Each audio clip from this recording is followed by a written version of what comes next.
Hi friends, welcome back. இன்றைக்கி நம்ம என்ன டாபிக் பார்க்க போகிறோன்னா, நம்ம க்ளவுட் கம்ப்யூட்டிங் சர்வீசஸில் மல்டிபிள் டைப்ஸ் அவைலபிளாக இருக்குங்க. ஸோ அந்த மல்டிபிள் டைப்ஸை இந்த வீடியோவில் நம்ம ஒன் பை ஒன்னாக டிஸ்கஸ் பண்ணுவோம். ஃபஸ்ட்டு அந்த மல்டிபிள் க்ளவுட் கம்ப்யூட்டிங் சர்வீசஸ் என்னென்னு பார்த்தீங்கன்னா SaaS அண்ட் PaaS, IaaS இந்த 3 டைப்ஸ் தாங்க க்ளவுட் கம்ப்யூட்டிங்கில் அவைலபிளாக இருக்குது. விக்னேஷன், SaaSனா என்ன அப்படின்னா software as a services. Software as a services. PaaSனா platform as a services. And IaaSனா என்னன்னா infrastructure as a services. That's இட்டுங்க, இங்கே எந்த ஒரு காம்ப்ளெக்ஸுமே இல்லை. விக்னேஷன், இப்போ IaaS, PaaS அண்ட் SaaS அப்படின்னா என்னன்னு சொல்லிட்டீங்க. இது எதுக்காக டிஃபைன் பண்ணி வச்சுருக்காங்க அப்படின்னா, ஃபார் எக்ஸாம்பிள் ஈஸியாக உங்களுக்கு அண்டர்ஸ்டாண்ட் ஆகும். நம்ம ஒரு கம்பெனியில் ஒர்க் பண்ணுறோம் அப்படின்னா டேட்டா இன்ஜினியர்னு ஒரு டிபார்ட்மெண்ட் இருக்கும், டேட்டா அனலிஸ்ட்னு ஒரு டிபார்ட்மெண்ட் இருக்கும், அண்ட் AML அவங்களுக்குன்னு ஒரு டிபார்ட்மெண்ட் இருக்கும். கரெக்டுங்களா? எதுக்காக இந்த மாதிரி ஒரு ஈச் டிபார்ட்மெண்ட் வச்சுருக்காங்க? ஏன்னா அவங்களுடைய ரோல் பேஸ் பண்ணி யார் எந்த டீமில் ஒர்க் பண்ணுறாங்கன்னு ஈஸியாக ஐடென்டிஃபை பண்ணுறதுக்காக ஒரு டிபார்ட்மெண்ட் நேம் கொடுத்துருப்பாங்க, ஒரு கேட்டகரி வச்சுருப்பாங்க. கரெக்டுங்களா? அந்த மாதிரி தான் நம்ம க்ளவுட் கம்ப்யூட்டிங்கில் மல்டிபிள் சர்வீசஸை நம்ம யூஸ் பண்ணுறோம். இந்த மல்டிபிள் சர்வீசஸ் எந்த கேட்டகரிக்கு கீழே வருது? சாஃப்ட்வேர் as a சர்வீஸுக்கு கீழே வருதா, இல்லை பிளாட்ஃபார்முக்கு கீழே வருதா, இல்லை இன்ஃப்ராஸ்ட்ரக்சர் கீழே வருதா? எந்த சர்வீசஸ் கீழே உங்களுடைய அந்த க்ளவுட் கம்ப்யூட்டிங் சர்வீசஸ் வருது அப்படின்னு நம்ம டிஃபைன் பண்ணுறது. நாட் ஓன்லி க்ளவுட், நீங்கள் ரியல் டைமில் கூட நிறைய அப்ளிகேஷன்ஸ் இருக்குது. இந்த அப்ளிகேஷன்லாம் எந்த பிளாட்ஃபார்முக்கு கீழே வரும்ன்ட்டு நம்ம சொல்லணும். இன்ஃப்ராவா, பிளாட்ஃபார்மா, இல்லை வந்து சாஃப்ட்வேரா அப்படின்னு சொல்லணும். இப்போ நான் இதுக்கு உங்களுக்கு ஒரு எக்ஸாம்பிள் கொடுக்குறேன். இன்ஃப்ராஸ்ட்ரக்சர் as a சர்வீசஸ்க்கு நீங்கள் வெர்ச்சுவல் மிஷின் எடுத்துக்கோங்க, VM எடுத்துக்கோங்களேன். VM வெர்ச்சுவல் மிஷின் எடுத்துக்கோங்க. இப்போது இந்த வெர்ச்சுவல் மிஷின்னா என்னன்னா, உங்களுக்கு வந்து ஒரு ஹார்ட்வேரை தருது. கரெக்டுங்களா? இந்த வெர்ச்சுவல் மிஷின் என்ன பண்ணோம், உங்களுக்கு வந்து ஒரு சர்வரை கிரியேட் பண்ணோம், ஒரு சாஃப்ட்வேரை கிரியேட் பண்ணோம், அதாவது அந்த விண்டோஸ் OSஐ இன்ஸ்டால் பண்ணி கொடுக்கும். தென் உங்களுக்கு ஒரு ஸ்டோரேஜ் கொடுக்கும். இதுதான் இந்த VM. இது பேர். இப்போ இந்த மாதிரி ரிலேட்டடாக இருக்கிறதுலாம் இன்ஃப்ராஸ்ட்ரக்சருக்குள்ளார வரும். VM மாதிரி உங்களுக்கு வந்து அந்த ஸ்டோரேஜ், அந்த கம்ப்யூட்டிங் பவரை வந்து கொடுப்பாங்க. இதெல்லாம் பார்த்தீங்கன்னா இன்ஃப்ராஸ்ட்ரக்சருக்கு கீழே போகும், இந்த கேட்டகரி கீழே போகும். Next, software as a services அப்படின்னா என்னன்னா, நீங்கள் வந்து ஒரு சில அப்ளிகேஷன்லாம் இருக்கும், அதெல்லாம் பார்த்தீங்கன்னா அவங்க பர்ச்சேஸ் பண்ணி நம்ம யூஸ் பண்ணிக்கலாம். ஃபார் எக்ஸாம்பிள் ஆஃபீஸ் 365 இருக்குங்களா? ஆஃபீஸ் 365 என்ன ஆகும்? ஆஃபீஸ் 365 இதில் என்ன இருக்கும்? Word, Excel and PowerPoint இதெல்லாம் இருக்குங்கள.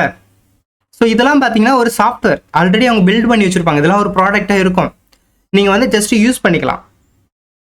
கரெக்டாக? ஸோ இந்த மாதிரி அப்ளிகேஷன்ஸ் எல்லாமே பார்த்தீங்கன்னா உங்களுக்கு சாஃப்ட்வேர் as a சர்வீசஸில் வந்துடும். நெக்ஸ்ட்டு, பிளாட்ஃபார்ம் as a சர்வீசஸ்னால் என்ன விக்னேஷன் அப்படின்னா, நம்ம டேட்டா இன்ஜினியராக இருக்கோம். ஸோ நம்ம டேட்டா இன்ஜினியரில் ரிலேட்டட் இருக்கிற ஒரு பிளாட்ஃபார்ம் as a சர்வீசஸை பார்ப்போம்.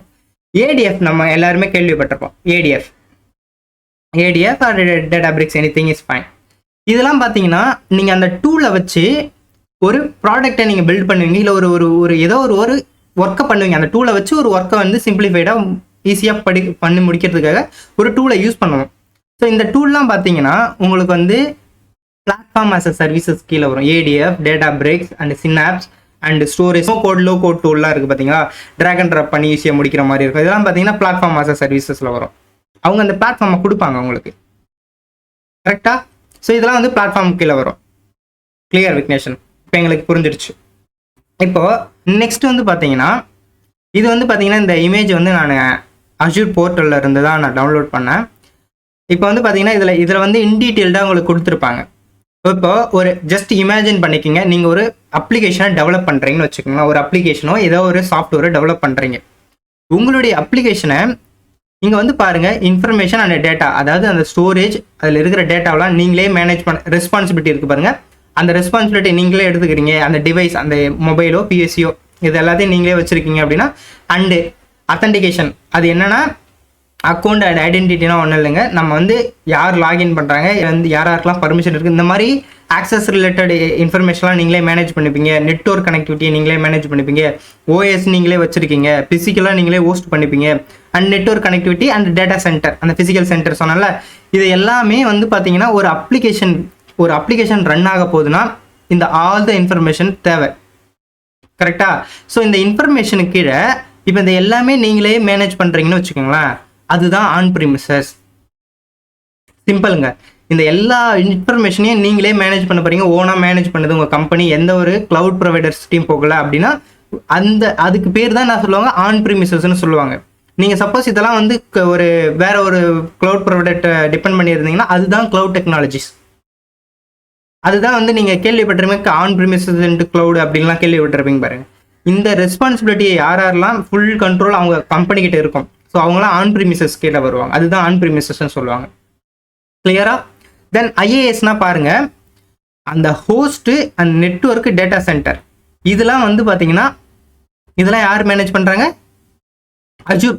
அதாவது அஜூர் மைக்ரோசாஃப்ட் இருக்குது பார்த்தீங்களா, அஜூர் வந்து மேனேஜ் பண்ணிக்கும் ஹோஸ்ட்டு, நெட்வொர்க், டேட்டா சென்டர்லாம். ரிமைனிங் இருக்கிற ஓஎஸ் இதெல்லாம் பார்த்தீங்கன்னா யார் மேனேஜ் பண்ணணும்? கஸ்டமர் தான் மேனேஜ் பண்ணிக்கணும். இந்த டார்க் ப்ளூ இருக்கு பாருங்க, இதெல்லாம் வந்து கஸ்டமர் மேனேஜ் பண்ணிக்கணும்.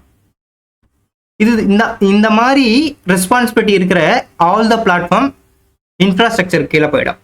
அண்ட் பிளாட்ஃபார்ம்னா பாருங்க, data and device and account identity, இந்த லாகின் பேஜ் இதெல்லாம் வைப்பல. ஸோ இதெல்லாம் வந்து பார்த்தீங்கன்னா நம்ம கஸ்டமர் ஹேண்டில் பண்ணுற மாதிரி இருக்கும்.